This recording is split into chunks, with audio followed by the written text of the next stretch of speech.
o babado falando sobre a história da química, bora falar um pouquinho sobre a história da química moderna. Tá?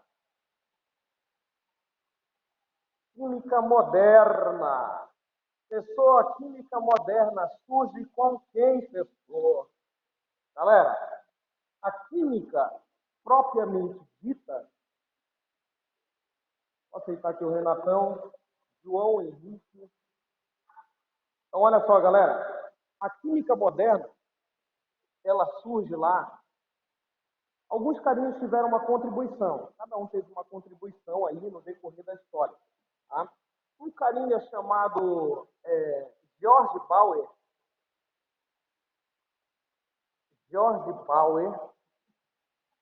foi o fundador, que viveu lá por volta do século XVI. Século XVI, tá, bebê?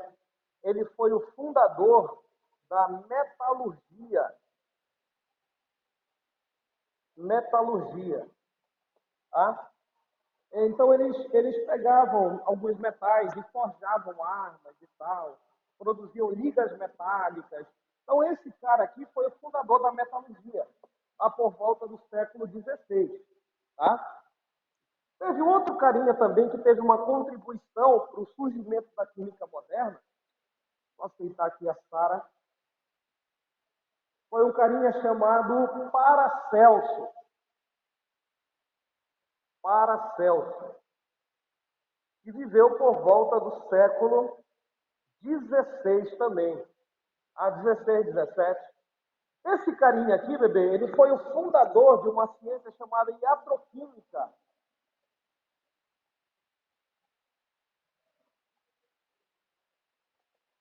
Tá?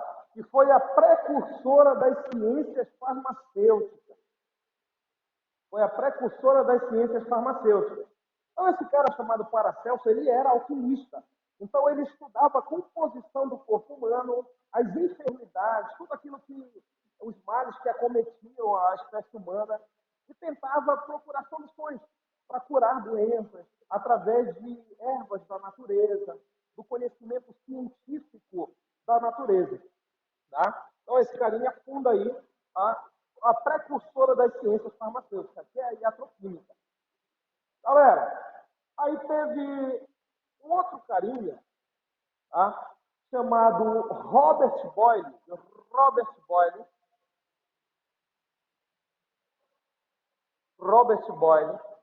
Na quarta avaliação, vocês vão lembrar desse carinha aqui, quando vocês estudarem lá o estudo dos gases. Vai estar na quarta avaliação de vocês desse ano. Vocês vão lembrar de Robert Boyle. Ele começa, né, o estudo da química, viveu lá por volta do século XVII, tá, bebê? Século XVII, depois de Cristo, óbvio, tá? Ele começa com o estudo da experimentação. Então, galera, esse carinha que defende, tá, que para algo ser científico é necessário o método científico, é necessário a experimentação, para que algo seja publicado cientificamente. O objetivo primordial é a experimentação. Tá? Então, esse carinha é chamado Robert Boyle. Galera, esse cara teve uma grande contribuição para a química, principalmente no que se diz ao estudo dos gases. Conteúdo que vocês vão ver na quarta avaliação. Tá? Ou eu, ou o professor Marambaia vai entrar nesse conteúdo aí para explicar para vocês. Então, o estudo dos gases, especificamente, tá? Maria Fernanda, especificamente no estudo das isotermas, ou reações, transformações isotérmicas. Tá? Bem, esse carinha aqui, no ano de 1661, tá? No século XVII, ele publica um livro, cujo título do livro é O Químico Cético.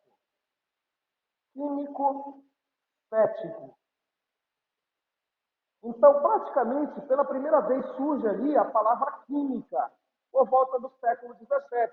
Nesse livro aqui, publicado em 1661 por esse carinha aí, esse químico, chamado Robert Boyle. Então, galera, ele defendia a experimentação, tá? E para algo ser científico tem que ter experimentação. Beleza. Pessoal, quais foram outros carinhas que contribuíram aí para a química? Teve um outro carinha chamado George Stahl. Esse carinha aqui, que viveu por volta também do século XVII, meados do século XVII, início do século XVIII, tá? George Stahl, ele tenta explicar um fenômeno. Vários fenômenos, alguns cientistas tentaram explicar, galera. E o que chamou a atenção desse carinha aqui é o fenômeno da combustão, o fenômeno da queima. Tá? A combustão. De acordo com esse cara chamado George Stahl, ele falava o seguinte, presta atenção na teoria dele. Para que algo pegue fogo, algo queime, tá? Tem que ter um combustível.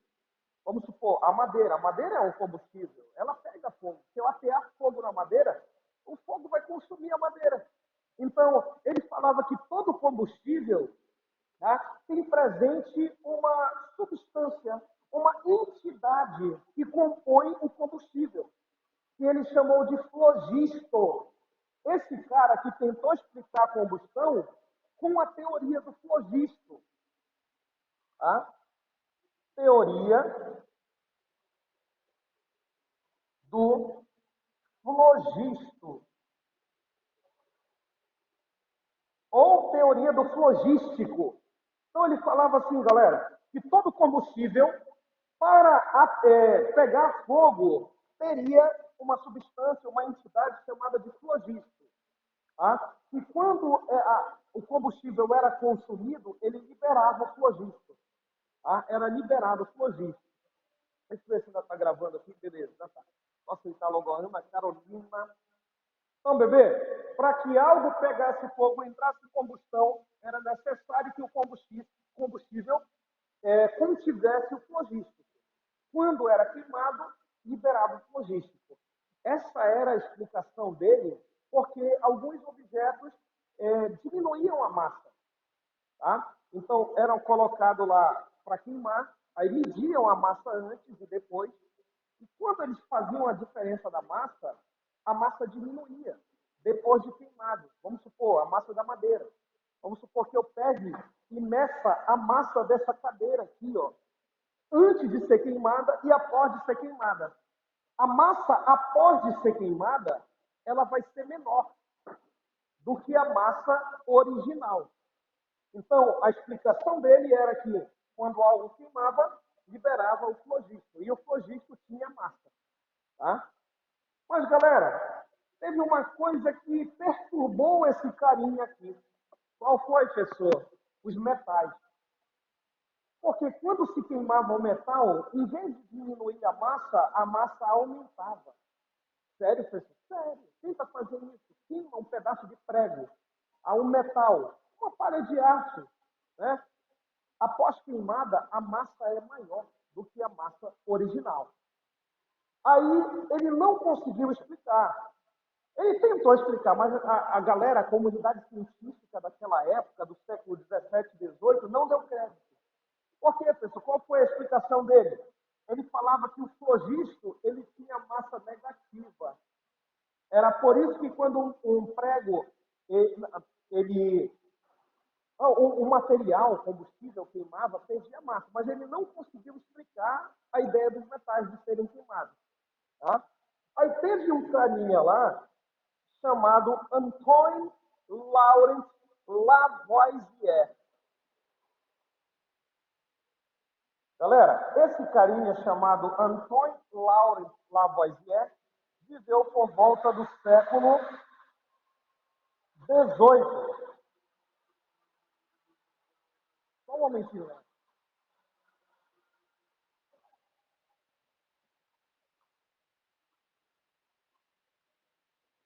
Oi, Rui. Então, olha só, galera.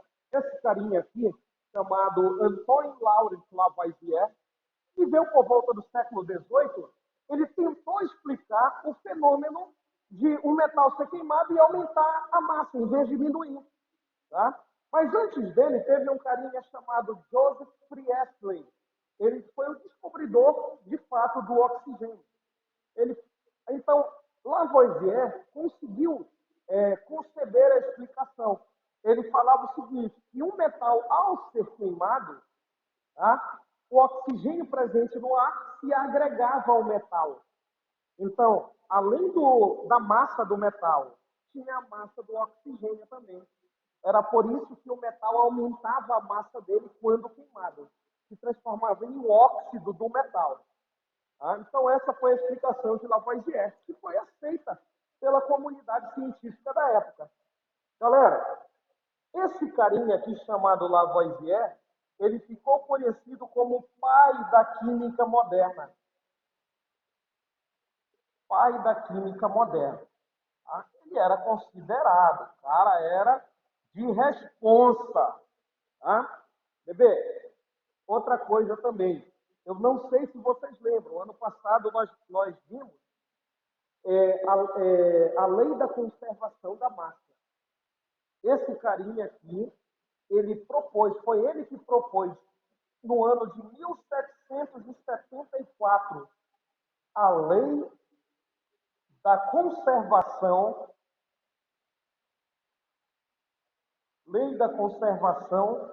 da massa. Então, ele falava o seguinte aí, ó. Ele falava que quando algo era queimado em um recipiente fechado, algum combustível era queimado em um recipiente fechado, a massa dos reagentes e dos produtos permanecia constante. Ela não mudava, não diminuía, não aumentava, ela permanecia a mesma. Mas é claro, se isso acontecesse em um recipiente fechado, onde não há troca de calor e não há troca de matéria. Então, essa era a lei da conservação da massa. Tanto que ele ficou famoso pela famosa frase: na natureza nada se cria, nada se perde, tudo se transforma. Essa frase é graças a Lavoisier. Bebê, aí no ano de 1789, esse carinha aqui, ele publica um livro. Tá? Esse livro tem como título de Tratado de Tordesilhas, pessoas? Não, Tratado Elementar da Química, ou Tratado Elementar de Química. Então, olha só a contribuição desse carinha aqui. Ele teve várias contribuições da química, galera. Tanto que ele é considerado como o pai da química moderna. Graças a esse carinha chamado de Lavoisier. Tá? Meus queridos, alguma dúvida aqui? Alguma pergunta? Pessoal, dá para o senhor repetir aí essa parte? Eu não entendi. Tranquilo aí, galera. Beleza pura, né? Olha só como química é fácil. Difícil é tu aprender. Então, galera, esse é o histórico da química. Eu vou só trocar o fone de ouvido, que esse daqui já descarregou.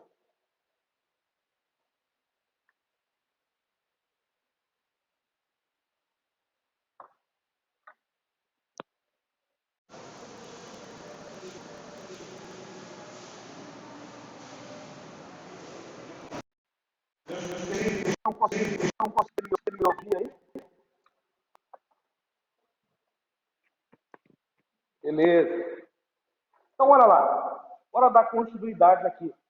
Bem, professor, o senhor falou na aula passada que massa nada mais é do que a quantidade de matéria presente em um corpo. Sim.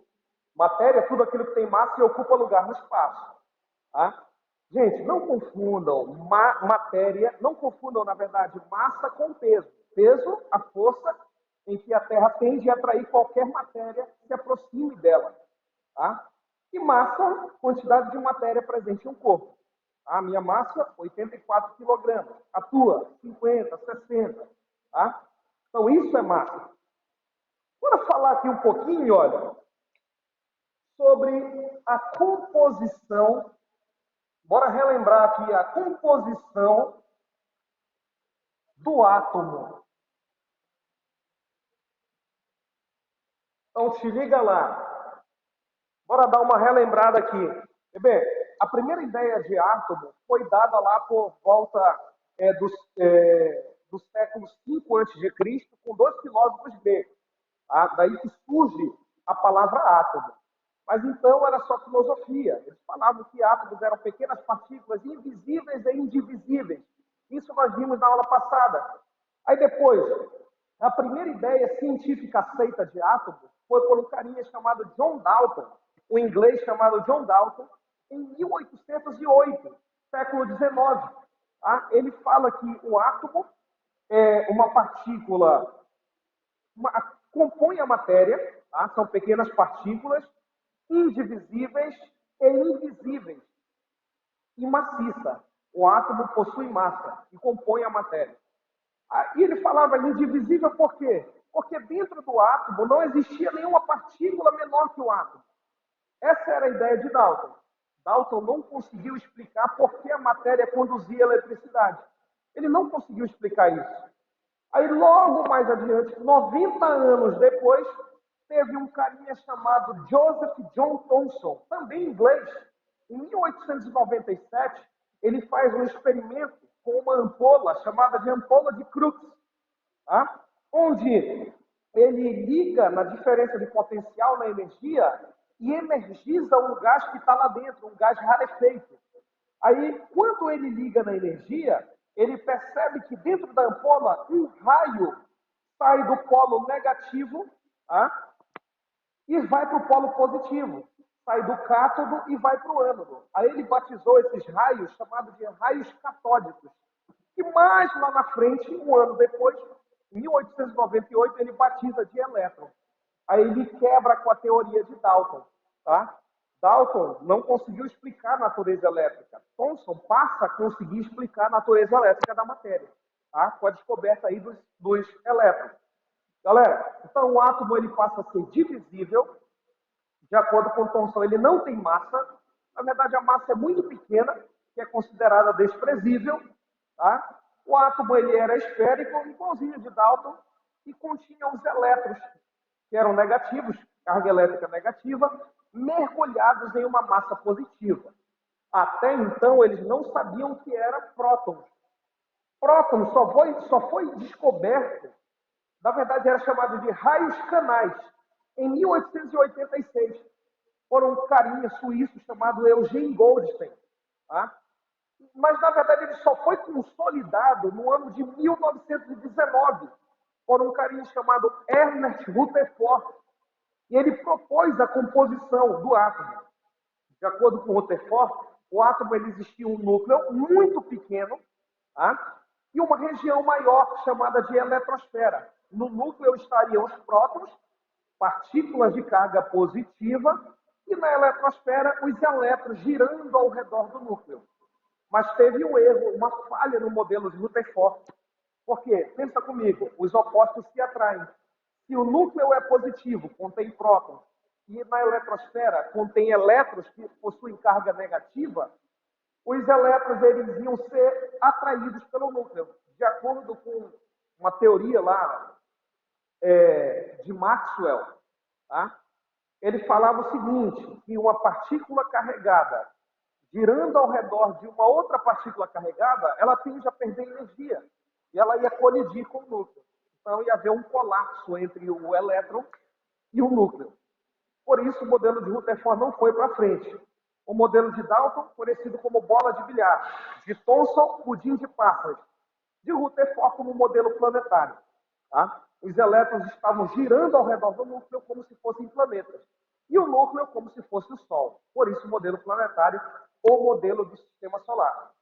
Galera, em 1932, teve um carinha chamado James Chadwick, que ele descobre uma nova partícula sem carga elétrica, que ele batizou de nêutron. E essa partícula estava presente no núcleo do átomo. Tá? Aí se consolida o modelo atômico clássico. Tá? Galera, não se preocupe, eu estou falando rápido assim, porque eu só estou relembrando tudo do que nós vimos ano passado. Mas vocês vão ver detalhadamente a evolução do modelo atômico com o professor Marambaia. Aí quando vocês chegarem lá e o Maramba estiver explicando modelos atômicos, vocês já vão saber, já vão estar por dentro da parada aí. Beleza? Vocês vão ver detalhadamente aí. Então, galera, a composição do átomo, lembrando que é a composição clássica. Composição clássica não é a composição atual, tá? Fala o seguinte, que o átomo ele é composto por prótons no núcleo e composta por nêutrons, tá? Que eram partículas sem carga elétrica que ficavam entre os átomos. E entre os prótons e uma região chamada de eletrosfera, onde ficariam aqui, bebê, os elétrons girando ao redor do núcleo. Então, olha só, baby. Então, aqui no átomo, existia essa região aqui, que ele chamou de núcleo. Pessoal, quem estava no núcleo? Quem comporia o núcleo? Partículas chamadas de prótons e nêutrons. Prótons e nêutrons. Galera, presta atenção. De acordo com o modelo atômico clássico para o átomo, é no núcleo que está concentrada, é onde se concentra a massa, é onde se concentra a massa, toda a massa do átomo. Pessoal, mas o núcleo é muito pequeno. Mas é lá que está concentrada toda a massa. Por quê, professor? Porque no núcleo tem prótons e nêutrons. Os prótons e nêutrons, eles apresentam uma massa maior que a do elétron. A massa do elétron é em torno de 1 dividido para 1830, 1840, por aí. É muito pequena, bebê. É muito, muito, muito, muito pequena a massa de um elétron. Tanto que é considerada desprezível. Apesar da eletrosfera ser maior do que o núcleo, é no núcleo que está concentrada toda a massa. Galera, falando nessas partículas aqui, ó, nos prótons, Então, bem que assim, antes de eu falar dos prótons, essa região aqui, ó, é chamada de quê? É chamada de eletrosfera. Por quê, professor? Porque é nela que ficam os elétrons. É nela que ficam os elétrons. Não te esquece que os elétrons apresentam carga negativa. São partículas de carga elétrica negativa. Enquanto os prótons são partículas de carga positiva. Então, olha só, galera. Os prótons, eles compõem a identidade do átomo. Então, a identidade, o RG do átomo, são os prótons. Quantos prótons o núcleo possui? Que nós chamamos aí de número atômico. Número atômico. O que é o número atômico, pessoal? Número atômico é a identidade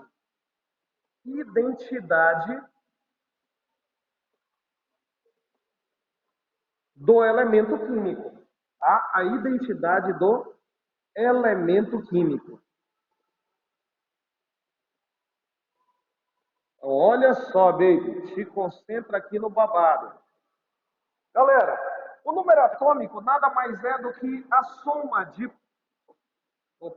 Número atômico nada mais é do que o número de prótons. tá? O número de prótons que estão presentes no núcleo. Beleza. A soma de prótons e nêutrons, tá, me dá o que nós chamamos de número de massa. Número de massa. Número de massa é o quê, pessoal? A soma de número de prótons mais o número de nêutrons. Aí eu tenho aí o número de massa. Tá?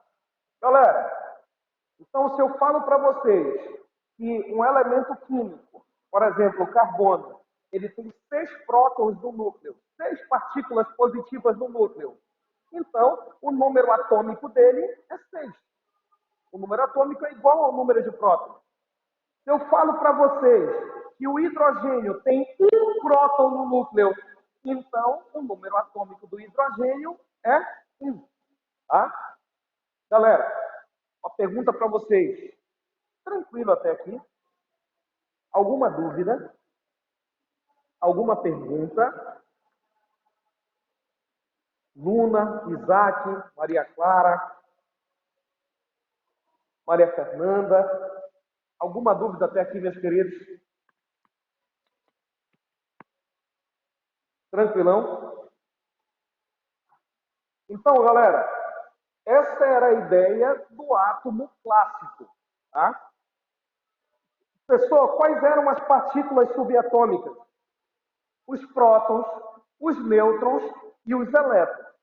Prótons, carga positiva, elétrons, carga negativa e nêutrons sem carga elétrica. O objetivo dos nêutrons, galera, era manter a estabilidade do núcleo, a fim de que os prótons não se repelissem, porque cargas de mesmo sinal se repelem. Então, os nêutrons ficariam entre os prótons, impedindo, tá, a repulsão entre os prótons, tá, entre eles. Beleza, galera. Aí uma pergunta para ti agora. O que é um elemento químico? Aproveitar que já está escrito bem aqui, ó. Ei, o que é um elemento químico? Alguém sabe me dizer? O que é um elemento químico?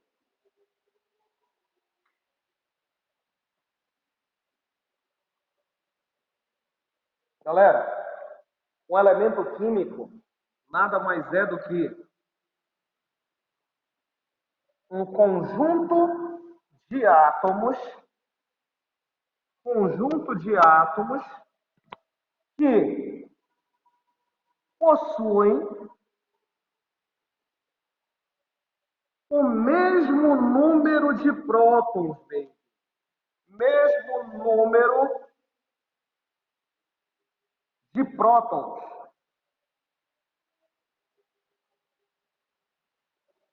Ah, bebê?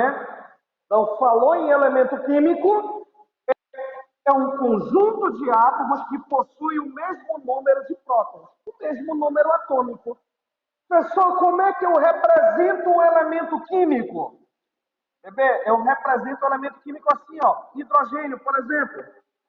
Umzinho aqui, umzinho lá em cima. Este daqui que você está vendo, olha, nada mais é do que, pessoal, do que o símbolo do elemento químico. O símbolozinho do elemento químico. Lá em cima, que pode ser representado tanto à esquerda quanto à direita, nós temos lá o número de massa. Número de massa. Ah, e embaixo nós temos o número atômico. Número atômico, bebê, tá? E nada mais é do que, como acabamos de ver, o número de prótons. Então, dessa maneira, eu represento aí um elemento químico. Embaixo o número atômico, em cima o número de massa, e aqui o símbolo do elemento, que pode ser representado por uma letra ou duas letras, no máximo. Galera, o hidrogênio, tá, é o símbolo, esse carinha aqui, o H maiúsculo. Se for representado por uma letra, tem que ser obrigatoriamente maiúscula a letra. O H maiúsculo representa o elemento químico hidrogênio. Tá? Elemento químico chamado de hidrogênio. Beleza? Professor, tranquilão isso daí, olha, muito fácil. Alguma dúvida aí, galera? Deu para dar uma relembrada aí? Um pouquinho aí desse conteúdo? De boa. Vou tirar um printzinho aqui para enviar para vocês.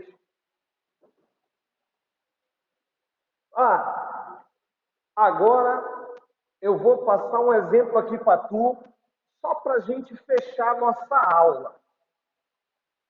Para a gente fechar nossa aula com chave de ouro,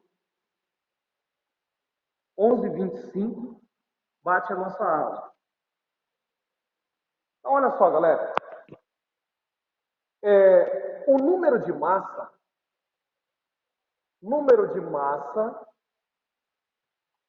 que eu represento por A, tá? Nada mais é do que a soma de prótons mais nêutrons, beleza? Que eu também posso representar assim, ó. Número de prótons é a mesma coisa que número atômico, tá? Então, Z é número atômico mais N. Então, número de massa é o número atômico mais o número de nêutrons. Ou um ou outro, tanto faz. Então, olha lá. Vou te dar aqui um exemplozinho bem aqui assim.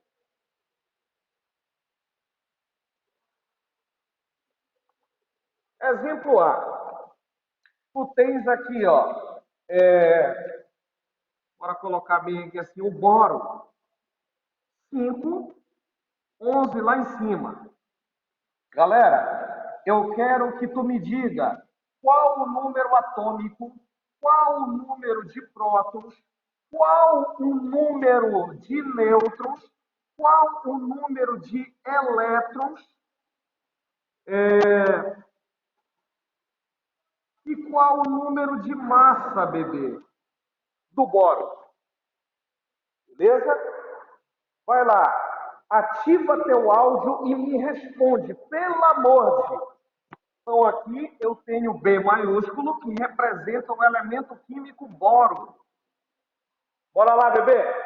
Número atômico desse cara, qual é?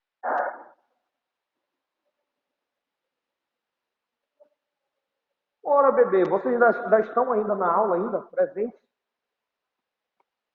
Alguém pode me dizer qual é o número atômico do boro?